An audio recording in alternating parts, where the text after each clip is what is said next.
Hello everyone, welcome back to my mini ঝাঁকানাকা blog. আজকের ব্লগে আমরা যাচ্ছি কলেজ সার্ভে ট্রিপ।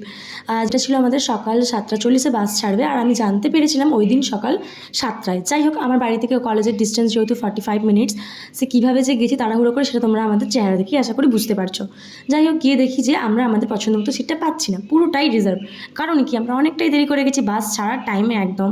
তো সিট তো পাইনি। ভাবো যে ফ্রেন্ডের সঙ্গে তুমি একটা ট্রিপে যাচ্ছ, কলেজ ট্রিপ, যেখানে তোমার ফ্রেন্ড তোমার পাশে নেই। যাই হোক, দুঃখটা ভুলে গেলাম, কারণ কি টিফিন পেয়ে গেছিলাম, সকাল সকাল খালি পেটে গেছি, তো টিফিন পেয়েছি আমরা ডিম সিদ্ধ, কলা আর নাস্তা। তো ওটা খেয়ে কোনোরকমভাবে নাচানাচি অনেক কষ্টে কোলাকুলি গুতুগুতি করে একসাথে বসেছি। আর তারপরে আমরা আমাদের ডেস্টিনেশনে, যেটা ছিল ঝাড়গ্রাম আমলাচাটি ভেষজ উদ্যান, আমরা এখানে গিয়েছিলাম কুর্মি কমিউনিটির উপর সার্ভে করতে। তো ওখানে আমরা অনেক রকম গাছ দেখেছি, প্রচুর গাছ দেখেছি গাইজ, গোলমরিচ, লবঙ্গ, এলাচ, আরও অনেক গাছ দেখেছি। আর এমনকি আমরা ওখানে সাপের ঘরও দেখেছি গাইজ। দেন আমরা গিয়েছিলাম, যেহেতু আমরা সার্ভে করতে গেছিলাম, তো ওটা করে তো খেলাম আমরা বনমুরগি। বিশ্বাস করো গাইজ, শুধুমাত্র অনেকটা খিদে ছিলাম বলে খেতে পেরেছি, নাহলে আমি জীবনে খেতে পারতাম না। ওই বনমুরগি আমি জীবনেও খাবো না গাইজ, এর থেকে ঘরের চিকেন অনেক সুন্দর। ওখানে দেখেছিলাম ওদের কালচারের কিছু গান শুনেছিল ওরা, তো ওই গানগুলো শুনে আমরা একদম আনন্দে আবার বাড়ি চলে এলাম। থ্যাংকস ফর ওয়াচিং গাইজ, দেখা হচ্ছে নেক্সট মিনি ব্লগে।